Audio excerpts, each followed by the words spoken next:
Chris, this might be our last episode. We've been here before. What are you hiding? I mean, the lottery's at $1.8 billion. Oh. And as we're recording this, we don't yet know if we won or not. Oh, dear. Yeah. And if I had $1.8 billion, I'd probably still do the episode. I'd probably still do the podcast. I mean, it's one thing when you say, like, I would quit my job if I won the lottery, but, like, this is not our job. Like, we don't make money from this. So I'd probably keep doing it. You know, I'd have a lot more time to talk about games. Yeah, and a lot more time to play games. Well, I guess everyone will know by the time this episode comes out whether we've won the lottery or not. Because we did. We went in on a pool. And we went in on a pool not because we wanted to play, but because we didn't want everyone else to win without us. That's pretty much it. I am very much not a believer in the lottery as a, way to get rich. I mean, certainly you can get rich if you win the lottery, but like buying a lottery ticket has basically no expectation of any sort of winnings in my book. I'm very much against playing the lottery, but you know what? If people are doing a pool, I can't because in that like super slim impossible chance, I can't be the one left out. Exactly. And this was something where it was, it's a $2 buy-in or whatever you want to say. So I suppose that's my gambling for the year is this $2. Welcome back to Pride and Accomplishment. My name is Chris. And I'm Jason. This is episode 161. Jason, I did it. I rolled credits on Donkey Kong Bonanza. Oh, congrats. I have heard that the last act, the ending of Donkey Kong takes a very good story turn and ends up being a very unexpectedly emotional game. Is that fair? Emotional? Yeah. Okay. A little bit.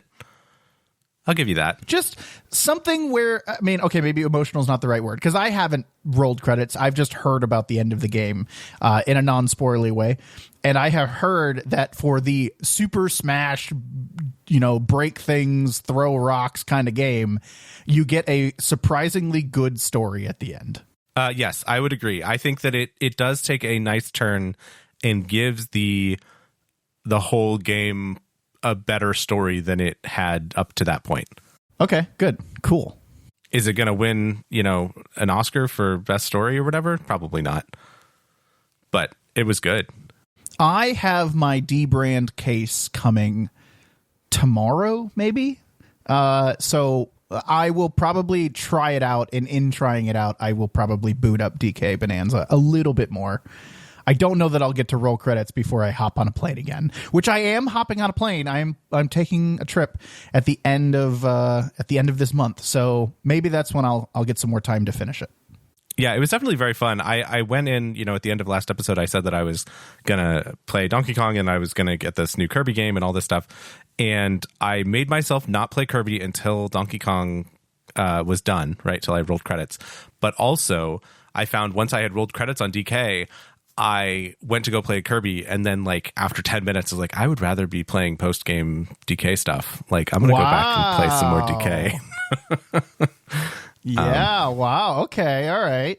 So Kirby not good or DK just that much better? DK that much better, and Kirby feels like it just has. I mean, it doesn't have a learning curve, but you know what I mean? Like it's that investment curve of like, do I really want to get into a new game right now? And like Kirby doesn't have like a story even like DK does. Like Kirby doesn't talk. So like there's a sort of a character that has some dialogue, but like Kirby himself is a silent protagonist. So it's not the same, kind of like Donkey Kong actually, but it's not the same kind of game. And now Donkey Kong, and this is not a spoiler, but now, post credits, Donkey Kong activates collectathon mode, and that has a certain, appeal to it. Oh no, I remember that from Super Mario Odyssey. Like you get into I need them all. Exactly. Well, and they start, there's stuff where you need like a certain number of bananas to do stuff, and you're like, oh, okay. And I only have so many over my organic playing of the game, I think I got about 40% of the total bananas. Oh my gosh. I guess that's consistent, though. I guess that's I remember getting about 50-ish, give or take, on Odyssey, my first playthrough, and then you aggressively go back and find like the rest of them. Right. Yeah. Did the bosses ever get any harder? Like, does the game ever get any harder? I would say kind of. The last, like the final boss is harder than the rest of the bosses by a good amount, in my opinion. Like, and by harder, I don't know, maybe just grindier, but like it took me a while, and I think it did take me 2 or 3 tries in order to actually beat it. So it's not like super hard, but it's, not as easy as all the rest of them. I guess that's good. I was looking for a little bit of challenge in that game, and I hadn't found it up until that point. Not so much challenge that you like die repeatedly over and over again, and boy do I have a story about that coming up. But at least I think I might not win on the first try kind of feeling. It definitely gets to the point, in my opinion, where I had some things that would make me slow down, I guess I'll say. Like, if you're just trying to just, oh yeah, I'm so good at this game, just smash, boom, boom, I'm good. There are things that kind of punish you for that level of rushing at a point. So it kind of forces you to be a little bit careful. I don't remember if that was before or after credits, but like there were definitely a couple of things where I was just like, oops. So then you have to go back and do them again because, you died. I want to stay on the Switch too, but I kind of want to ask, like, have you played anything else on the Switch 2? Like, have you gone back to Mario Kart? It sounds like you really haven't gotten into Kirby. I mean, we were talking about it when DK came out, but like, this is the Switch 2 game right now, and I feel like it still is maybe the only big Switch 2 game. I mean, no one. I never hear about anyone talk about playing anything else on their Switch 2. Yeah, well, I haven't played much of anything else on my Switch 2, partly because of time, partly because of, just there's not that many games out. But have you heard all of this discourse about Star Wars Outlaws being good on the Switch 2? No, I haven't. This is like the thing going around in the gaming news like the last day or two. Star Wars Outlaws came out on Switch 2 this week, and apparently it runs really, really well. And everybody is like shocked that it runs as well as it does because it's a Switch 2. I mean, the Switch 2 is fairly powerful. Yeah, I mean, it is. It's at least Steam Deck powerful, I think. Right. I guess I'm not super surprised by that. But have you played Outlaws at all? I haven't played it. I have not. I might have downloaded the demo on PC at one point. I'll have to see if it's on the Switch, if they have the demo on the Switch. Because I would definitely play that. There's a demo? Okay, now I'm checking. I'm pretty sure there was a demo. There is totally a demo. Okay, I think I might know what I'm doing this afternoon. But yeah, another interesting story that came out about the Switch 2, and it's making its rounds in the gaming news, is everybody was mad because they were doing the game key card thing on the Switch 2 for Star Wars Outlaws. One of the game developer people said that they actually didn't do it because of cost or anything. They said it was because the data rate from the Switch game cards is too slow. So interesting. You need the internal storage or the micro SD Express in order to be able to stream stuff off of the game cards fast enough, which is an interesting take on that because everybody's like, oh, these greedy companies, they don't want to pay for a bigger card, so they don't want to put their game on the thing. And like, apparently there's actually a technical reason for it too. Don't most games on most consoles, though, read the stuff from the disc and install the game like a PC would? They do. Is that something that the Switch doesn't do? Well, the Switch doesn't do that with game cards. So, like, if you have the card for, DK Bananza or Mario Kart or whatever, like 95% of that game is on the card and it's playing it from the card. Okay. And it only downloads patches to the system. So they don't have the concept of like you put in your game card and then wait 20 minutes while we copy all the stuff off the card onto the system, which is essentially what these game key cards are, right? You put the key card in the system and then it's like wait 20 minutes while we download the whole game to the system. And yeah, so but I feel like if you're playing on like a PS5 or an Xbox or something, you might have it. You might have the game, and it might have it all on the disc, but the first thing it does, I don't know, maybe I'm misremembering, but I feel like the first thing it does is it takes everything on that disc and it puts it on a local drive. It certainly does that with PC games, right? I mean, installing a game maybe doesn't copy everything, but certainly copies a bunch of stuff to the local drive instead of reading it directly off a disk. I like how you just said that as if any PC game comes on a disk anymore. Yeah, I know. I don't even have a disk drive in my PC anymore, so I don't know. A little bit of old school, but I mean, that's what happened. Yes, that is what you would do. Yes, it would be, insert disk 2, 3, 4, all that. And they would copy all of the stuff over, and then you would just need one disk to kind of verify that you own the game and like play the game. So Switch 2 games don't do that. And what they're saying is, for technical reasons, they chose to only allow their whichever game you're talking about to have a key card so that the game got installed on the SSD so that it could actually load fast enough to play. Correct. Interesting. Okay. I mean, cool. I mean, I guess that works. Yeah, it was just a fun fact of like everybody's so down on these game key cards, but like if there's a technical reason, which I mean, it's also Nintendo's fault, right? They could have updated the game key card, or not the game key card, the game card standard to have faster, performance, but those cards are fully backwards compatible with the Switch 1, so I think they didn't do anything like that. Somebody said that they were like roughly the speed of a SATA SSD of the game cards. Okay, that's like what? So not an NVMe SSD, right, but like a 6 gigabit per second SATA SSD. So what's next? Are you going to try to give Kirby another chance, or are you still going on DK Bananza? I'm definitely still going on DK. I am going to try Kirby a little bit more. I mean, I have it, right? May as well. What I played of it, which was like the first 15 minutes of it, it was fun, but then I was still like, man, I could be playing DK right now. So I think it'll be a good like back pocket game to have at some point. But for now, I think DK is going to be the Switch 2 game for me. I will say, I know you mentioned your D-brand case is coming tomorrow. I took mine with me and used it as my only case for my Switch 2, and it is fantastic. Good. That's good to hear. I'm excited for it. Yeah, my replacement grips are supposed to come like tomorrow or something like that too. So the ones that, yours will just come with a new one, but I have the old ones and then I'm getting the new ones. So we'll see. We talked about Humble Bundle or Humble Monthly Choice a few episodes ago and talking about the value of it and the price. I think we were talking about it when the price went up for next year. Yep. The one thing that we kind of always say about Humble Choice is that it hits on certain months and then it's just bad a lot of the other ones. And I don't know that it truly hit this month, but there were definitely a couple games in this month's Humble Choice where I was like, okay, all right, we have talked about those games. We have said that those are Humble Choice games, and here they are. And then there's one that I'm like, okay, well, all right, fine. So let's maybe start with that one. And I think you sent me the message that said, did you see Destiny 2 in Humble Choice this month?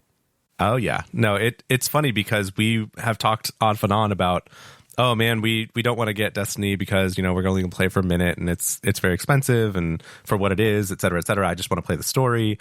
And now our patience has been rewarded because the Destiny 2 Legacy Collection 2025 is part of the Humble Choice for this month, which includes everything up to the Final Shape. So it's got Lightfall and the Final Shape standard editions included. Yeah, I think this is enough for me to install it and play the campaign because I've heard the Final Shape campaign is very good. So when I get around to it, I now have it, and it's worth it for the campaign. I would play the campaign with you. Yeah. No, I think that's about as much interest as I have in it, but I think it would be kind of fun to do the campaign potentially. This game is dead. I hate to use that for it, like that designation on an MMO, but like, I don't think Destiny 2 is coming back. Are they they're doing something with it, right? They're doing like little seasonal patches and like maybe annual. I don't think they're calling them expansions. They're calling I don't know. But the player base is gone. I mean, it's gone. Bungie's really hurting. I mean, Marathon did not do well during its open beta. They've released it, or they delayed it indefinitely. I mean, they're struggling a lot right now. I don't know what happened with the way they produce or check or quality control or, internally test or what broke down there, but something broke down either right when Sony acquired them, shortly before, and they've been really struggling on basically all of their games since that point. Yeah, it's unfortunate. Maybe they're just letting Destiny 2 go by the wayside because they're just so hard at work on Destiny 3 that they can't possibly pay attention to Destiny 2 anymore. I think a lot of people would be really excited if that was the case. I mean, I think they would, truly. I'd be down. I would get it. I would try it. Yep. I mean, if there's anything Bungie is good at, it's gunplay. They're so good at it. And just playing Destiny feels good. Running around, shooting stuff, playing the game feels good. And if they could carry that over to just starting over and just trying to re-win the community fresh, I think a Destiny 3 could be very good. I would try it. I'd play it. I'd buy it. The fact that they haven't even announced it means that it's I don't know, in my opinion, at least a year away. Maybe I'm wrong about that, but I don't think it's going to be anytime soon if it's even happening. Sure. I mean, I just said that as complete speculation. I have no sources, no news. Like, it's just a guess. I think a lot of people are hoping for it. Well, yeah, because I mean, they were great with Destiny 2 early on, and then they've sort of milked it for all they can get. But if they start again with a new, fresh cast of characters and new engine or new whatever, like everybody would eat that up, I think. The two games that were actually maybe, I don't know if I would use the word excited about, but the two games that I actually saw in this month's Humble Choice Monthly, I don't know, whatever, were Plucky Squire, which is that game that we talked about where it's kind of like a mix between 2D and 3D and you flip between them by going in and out of pages, and Return to Monkey Island, which I think you're going to tell me I have to play, but I don't know that I'm ever going to enjoy it.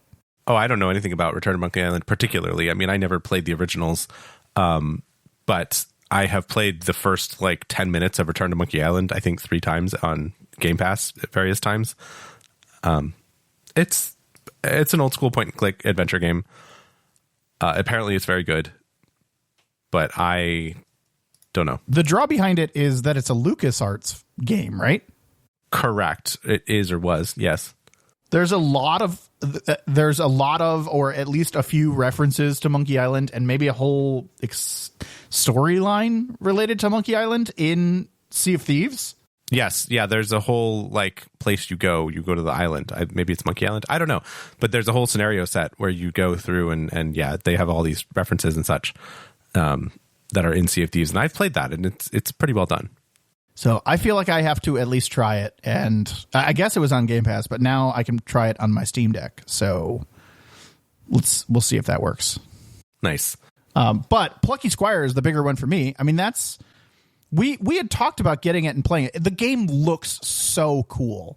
It just looks so cool. And the concept looks so cool, but it did not get great reviews. It got fine reviews. And I heard it was a little short, which means it is a perfect Humble Bundle game. Oh, yeah. Well, and little short is fine at this stage of my life. They've also since released, I don't know if you know this, Chris, they've also since released some updates to make the game harder because it was way too easy. Okay. Which I don't know. I think that might be good. I don't think it's going to be incredibly hard. I just think it's going to be, maybe not... It Takes Two easy. Okay, sure. Is it co-op? I don't think so. No, it is single player. There's an odd one on here. This game called Speed Freaks. I don't know if you saw that on the thing, which I looked at for a second and was like, oh, look, a generic off-brand racer thing. And then I looked at the top of the picture and it says Warhammer. And so this is like a Warhammer 40K racing game thing. They've really been on a roll with the Warhammer stuff in the Humble Choice lately. Yes, there's been a lot of Warhammer stuff. I think I said it a year or two ago. I want to get into this universe so bad, but I feel like it is such a commitment. There are so many cool games and different games and a variety of games. This is a combat racing game which I don't know if I'm super into, but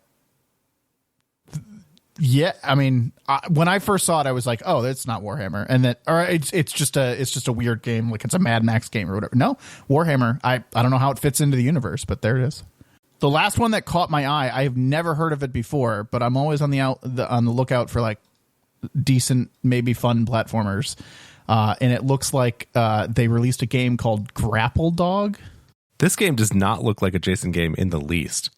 It does not, but it does look like a Steam Deck game. It looks like a perfect Steam Deck game, I agree, but it does not look like a game that you would want to play at all. I don't know. I don't know. I'm trying. Maybe. Okay. Can we talk about platformers for a second? Sure. I don't think I'm going to like Hollow Knight Silksong. Okay. Yes, me too. But I feel like I need to give it a try. Well, especially because it's on Game Pass. You may as well. Is the original one on Game Pass too? Hollow Knight? Probably. Okay. I think I might start there and just see if I like it. Yeah, I actually, that was another thing that I did on my Steam Deck. I booted a Hollow Knight fresh save for a minute and did a bunch of the tutorial stuff, and then said, I want to go play DK, and went and played more DK. But because all I had with me was my Switch 2, and so my choices were somewhat limited. But I have Hollow Knight on the Switch 1, and so I therefore have it on the Switch 2. And I kind of gave it a shot, although I didn't like get to the point of actually doing anything or being particularly frustrated by it or whatever. I just kind of was like, no, I'd rather be playing DK right now. I want to know more about why people like it so much. I don't get it. What is it? Like, why is it so, what is it makes it such a good game rather than just another good platforming Metroidvania kind of game? Like, what sets it apart? I really want to know what people think and like why people think that, because there are like Ori, right, is another one that reminds me that it's in a similar vein, but like I don't hear people as obsessed with that game as I do with Hollow Knight and Hollow Knight Silksong. Like what sets this game apart? I don't understand. I'm not sure. I think some of it is like the aesthetic and some of it is the world building, because I think there is a decent amount of like history and world building. I was reminded when I booted the game up fresh, like the original Hollow Knight, it has a little bit of like cryptic, exposition text. So it's setting it up for like a big, you are the such and such, and this is a big mystery and whatever. I don't know. I'm going to give it a try, but if anyone wants to try to convince me as to why it's so amazing and I need to give it more time than maybe 15 minutes. Because if I don't get hooked, I don't know that I'm going to give it more than 15 to 20 minutes. Yeah, and unfortunately, I mean, I'm in the same boat, but I think unfortunately the hook from the people that say that there is one comes after like a couple of hours, which is a lot. Yeah, it's tough. I don't know. Do you know how long? I mean, I wonder how long to beat says it is. 27 hours for the main story. Oh my God, that's long. Looks like Silksong might be a little shorter, but there's not very many people that have submitted times yet. Oh, they say DK Bananza is 18 hours for the main story. I guess I could believe that. Anyway, Humble Bundle this month was pretty good. Probably not enough to convince me to keep it for another year, though. Yeah, we're gonna have to see about that. They're gonna have to really juice it in December, right? They're gonna have to put something really good in the December one to make me decide to keep it for January. But we'll see. Yes. Okay, so since we're talking about a bit of a variety of games today, Chris, I need to confess something. Oh. I really like survival crafting games. That's not much of a confession. No, it's really not. Apparently everyone knew this except for me, that I like survival crafting games. But my girlfriend and I were kind of looking for a game that wasn't WoW to spend some time in and play. And I keep suggesting survival crafting games to her because she really liked Factorio, but she really liked Raft. We really enjoyed playing Raft together with each other. So I was kind of pushing her the No Man's Sky route. Just because they had recently had an update. I have played a little bit of it, but I have never gotten that deep into it. And I was trying to see if maybe we could like get a true like long-term save going of No Man's Sky to play together. She kind of pushed me the direction of Astroneer, and I have played Astroneer before. I like Astroneer. It's a good game. As soon as I got into it, oh god, I just love survival crafting games. It's so good. I mean, they're just all so good. And I can't help myself from like just chasing the next thing. Yeah, we have played Astroneer in the past, and it was a while ago. But it's a fun game. Like, I do like that game, and I would play it again. The progression has gotten a lot more aggressive, I would say. But also it has gotten more guided as well. So what I mean by progression is like you are forced off planet. Whereas I think the time that you and I played, like we stopped when we got to like going to other planets. Basically, yeah. And it's gotten a lot more aggressive in like pushing you to go off planet to get resources. And you can only do certain things after going off planet and getting resources. So it's been nice. It's been nice to play it. Like, I don't know. I think when you and I played it, I think it was still in early access. I think so, yeah. Very shortly after release. And it, you know, a lot has changed. A lot has been added. It's a very cool game. It's a very big game. It's been very pleasant. So I think I finally narrowed down, though, that I really, really like survival crafting games. And I really, really like survival crafting games that do not require combat. Raft, we played in peaceful mode. It was great. Factorio, I always play in peaceful mode. It is amazing. And Astroneer, there's, so far at least, there's like hazards, but there's no combat. And I don't know, I've really enjoyed that. So, you know, I think of like the other ones that I loved, like Valheim and Enshrouded. Like, I liked those games, but I feel like the combat takes away from them rather than adds, unless you're playing with a large group. Yeah, I don't like combat in these survival crafting games for the most part. I mean, Ark is the same way. It doesn't do it for me. Oh yeah, Ark's a good example. But I do like the building. Like, that's the thing. It's the building and the chasing the next thing and like the questing, basically, right? It's kind of like the questing part of an RPG or like an MMO even, where it kind of gates you and you do the things. And I don't know. That's the part I like. I'm remembering Pal World. That was a little better because you weren't doing the combat so much. No, you were putting out your little pals or whatever. Yeah, but your monsters were fighting. Your pocket monsters were fighting. Yes. Which made it a little better, but still, like, the best part of that game was the building, the lake house, the Never forget. The parts of it where we could chase the next thing without leaving our base. And I will also say, I have watched someone play Pal World recently on Twitch. That game has come a long way too. We should play that one again because it is an entirely different game, in my opinion. Okay. Yeah, sure. I guess all I'm trying to say is I like survival crafting games. Noted. We're going to need a game to fill the time here soon.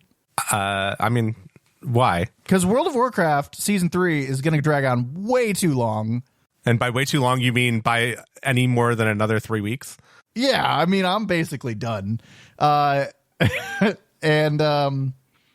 going to need something to fill the time between now and the release of World of Warcraft Midnight. I will say, we do need to finish our Factorio Space Age run. Ooh, that's true. That's a good point. Or start it over, whatever. Either way, I'm up for whatever.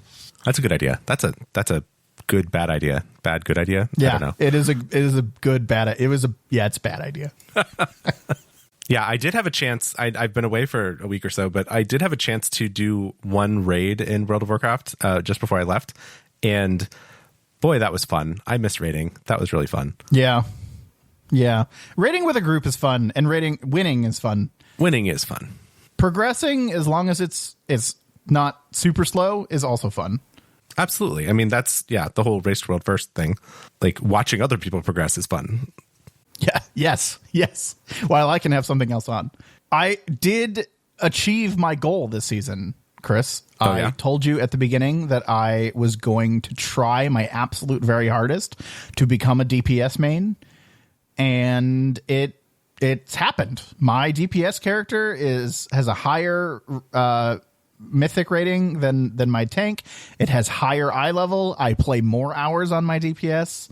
I would say for the last 2 or 3 weeks, I have only played my DPS character. I'm getting really good at my DPS character. I wouldn't say I'm quite as good. We talked about like riding a bike kind of with like getting back on. Mm-hmm. I'm not quite there yet with Warlock as I am with Vengeance Demon Hunter, but I've been putting a lot of time into it and really learning how to play a DPS character, and it's different. Sure. Yes. The queues are so long. Oh, you're not talking about like the rotations. You're just talking about like the experience overall.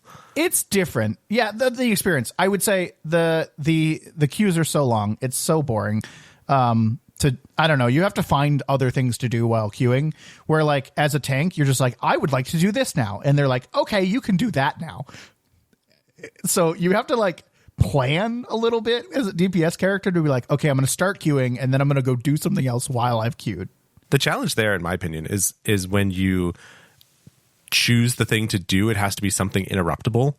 Right. The Awakening the Machine thing where you do the 20 waves of whatever, like that is too long almost to do a queue, because chances are your queue is going to pop while you're doing that. And I don't know what the restart situation is on that thing. And I wouldn't want to start it over from the beginning. It's basically, I mean, in my mind, the only thing you can do is world quests. Yeah, or like gathering, that kind of stuff. Yeah. Or inventory management, or, whatever. I will also say, though, that being a DPS is so much lower stress. It is so low. I don't care about the route. I don't care about which way we're going. I don't care about what we pull. I don't have to make any of those decisions. I just have to blast and interrupt sometimes and follow other people. Being a follower is so much easier. It's so nice. Yeah, I was watching you streamed a dungeon you were doing before, and I was like, oh, yeah, I can see where this is much more chill for you. Like, oh, God. I've done the tank thing a little bit, but it's been a long time since I've tanked for Mythic Plus, and I kind of forgot the stress of some of that, but maybe it's time. Maybe we should switch roles. Maybe I should really get my bear tank up and running, and then we can go for it. Do it. It's not even stress. I mean, it's a little bit of stress in like knowing how much you have to pull before you can finish the dungeon, and I constantly get it wrong. The more and more you play, the easier it gets. But it's what do we pull next? What's the route we're taking? Researching it ahead of time, at least a little bit. Like, you don't have to put a lot of time into it, but it's just the constant decision making. And there are almost no decisions you're making as a DPS. I mean, you have to decide when to use your cooldowns. A little, yeah. I have to decide when to push the lust button. Yeah, I mean, yes, that's true. And as you get into higher keys, that matters more. But like the stress of that decision is so much lower than the stress of like, how do I get to the end of the dungeon most efficiently? Sure. Yes. Can I pull more? Can the group handle more? Can I pull faster? Is the healer going to kill me? Like, I mean, like those are the things that go through your head as a tank constantly, every single second. And as a DPS, you're just like, oop, oop, oop, oop. Oh, I should probably interrupt that. Someone else got it. Yeah. Well, there you go. Welcome to lazy DPS life. Yeah, it's nice. In a little bit more meta perspective on World of Warcraft, the BlizzCon people sent an email this week, which was a total tease because it said nothing. Did you get this email? I didn't, and I'm kind of upset about it, even though it was nothing. Oh, I could forward you the email. It's the title, like the subject line of the email was, "You've felt this before, and so has BlizzCon." And it's like, okay, I know that's a reference to a like a cutscene or a cinematic from one of the expansions. I don't know which one because I'm not a good Blizzard lore person. But anyway, it came with this picture of a bajillion people at the convention center and all this stuff. And then all it says inside of it, it's got this fun little poem, I guess. And then it just says, plan and prepare. Save the date in your calendar. Rally your party, friends, guildmates, and travel companions, and dust off your favorite cosplay and essential gear. And it basically says nothing else. Like, I mean, it's a save the date, isn't it? It is essentially a save the date. Yes, they may as well have mailed you a save the date, like a wedding invitation. It says, our community has spoken. In our recent poll, game announcements and new reveals, playable demos, immersive experiences, and deep dive developer panels were all among the most anticipated experiences awaiting attendees at BlizzCon. It's like, duh. Like, of course. Yeah. Those are the things you go to BlizzCon for. Well, I'm wondering if they're sending this because of the some of the flack that doing Blizzard announcement at Gamescom got. Oh, could be. Just kind of a little bit of his damage control and say, we know, next year we're going back to what you all like. That's probably a good reason. Yeah. So are we going? Yes, I think we should go. Let's plan it. Let's do it. I agree. I'm seriously like, why didn't I not get this email? Like, what list do I have to sign up for to get this junk email? I've had that before too with certain other things where like I know other people that are on the list and they're like, oh, hey, did you see the email from XYZ brand? And I was like, no, why didn't I see the email from XYZ brand? Like, then you have to go and like find the thing to opt in or find the setting where you have opted out to like flip the little switch. It's very annoying. We have to talk hotels like now, right? Yeah, no, definitely. I was looking at some of them. They are so expensive. Oh my gosh. Like the Hilton, I was looking at just the Hiltons in the Anaheim region, which is not helped by the fact that it's next door to Disneyland. But they were like $900 a night. So we're going to have to get a little creative here. Yeah, we're going to have to figure something out. But I do like the idea of going. I have been enjoying World of Warcraft. I've been enjoying the direction that World of Warcraft is going as well. Like they very clearly are targeting people like me. And I feel that, and I'm appreciative of it and like it. So I think even next year in September, like a year from now, right, I'll still be playing World of Warcraft. Maybe not like never unsubbing, but I think I'll still be interested in kind of every season, every expansion kind of thing. All they got to do is put it in Game Pass, and then it's easy. Oh yeah, then I'm forever subscribed. Yeah. I saw a graphic the other day, Chris, that so Midnight comes out and then it's the last Titan. When that comes out, that would mean that Battle for Azeroth was the halfway point. Oh, that's kind of nice. That means like you've been playing World of Warcraft. I don't know if you played before Battle for Azeroth, but I know you came back like pretty, like you did Mythic Plus in Battle for Azeroth. Yes.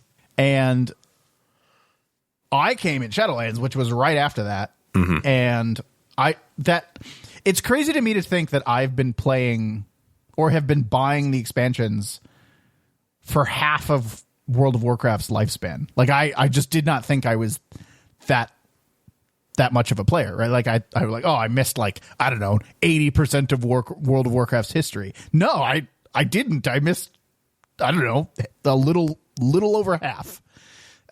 Which was, I don't know, not yet, but I think when The Last Titan comes out, I'll be able to be like, okay, I know like a lot of the lore of this game. And I don't know, it was interesting to me to kind of put that all into perspective.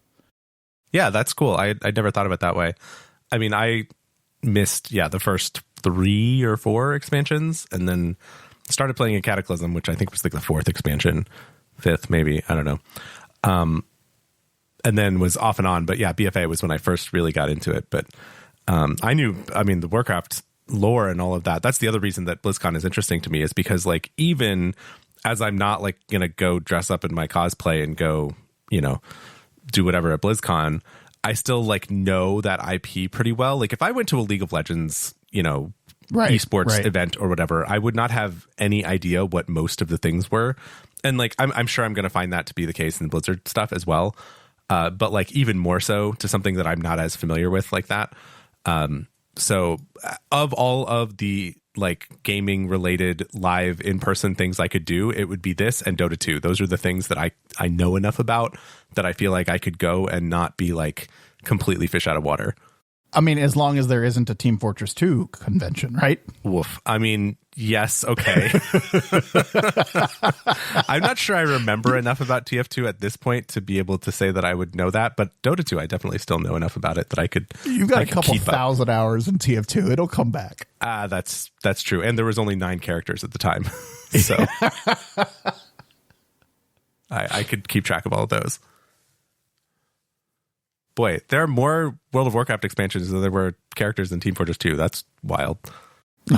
Okay. Do you remember when the Great Vault came out? That was in BFA, right? It was. It is wild to me that it did not exist before that time. Oh, yeah. No. They used to be really punitive with the RNG. It was bad. I remember everybody being very excited about it. They were like, oh, yes, now Blizzard's giving you control of things that you get. And it's like, I mean, kind of, sort of, ish. Kind of. You get one choice. Yeah, but at least it was a choice of things out of up to 9 things. Like that's anyway. It was nice. It was a revolution when they did it.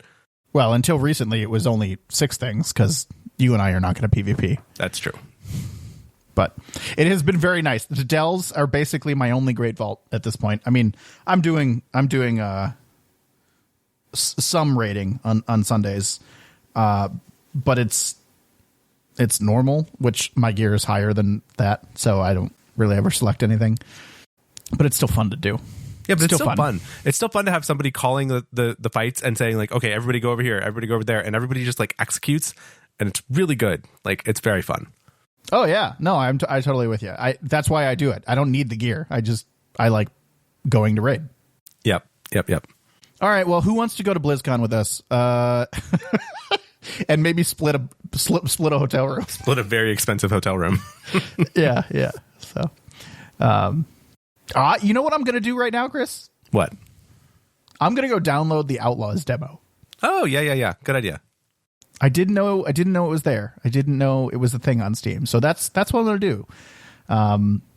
Yeah. I'm very excited to get my D-brand kill switch tomorrow, coming in the mail finally after 2 months. So I'll probably break the switch back out too. Okay, well, I guess that's it. If you would like to play a survival crafting game with me, hit me up. Because I won't say no. You know what I really want to play, Chris? You know what? I'm going to continue to put this out there. I'm going to continue to attempt to manifest this because one day it will be true. Uh-huh. Someday that group of friends is going to want to play V Rising again. Oh, yeah. Mm-hmm. Good and point. I want to be there this time. All right. That was a fun game. So that's what I would do that. I'm trying to manifest V Rising. Okay. All right. So yeah, if you want to do that, you hit us up. You can get in contact with us by joining our Discord, which you can get to at discord.pnapodcast.com. If you want to find any of our older episodes where we've spoken about V Rising or read our show notes, you can visit our website at pnapodcast.com. That's P, the letter N, the letter A, podcast.com. If you're enjoying the show, we would love if you could share it with some others that might enjoy it as well. Thanks for listening, everyone. We'll talk to you next time. Quick real-time follow-up. The Dota 2 International, like the actual event of the International, is the upcoming weekend as this episode publishes. So it starts on September 11th, and the grand finals are on Sunday, September 14th. So I will be watching those next weekend. Do you care which team wins? I haven't really been following any of the leaderboards or any of that stuff. But I am, I like the spectacle of it, right?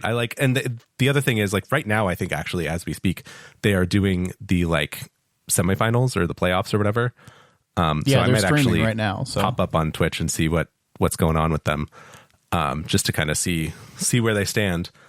But no, I don't have any particular favorites. I do like Team Liquid. Let's go, Liquid. Yeah, exactly. Who we didn't mention won the Race to World First for this expansion.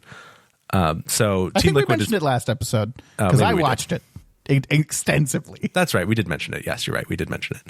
But they also have a Dota 2 team, which, yeah, sure. Great. I'll cheer for that. Makes me have to buy less jerseys. Exactly. Yeah, sure. I mean, it's great. Do you have a Liquid jersey? No, but I thought about it. Okay. Anyway, I'm excited. I will be watching a little bit of Dota this weekend, it looks like, and next weekend. So that's great. It's always just a fun time of year. And then usually they do some kind of event or whatever. They also have an insane, I think we've talked about this before, but they have insane integrations with Twitch. Yes, they're so cool.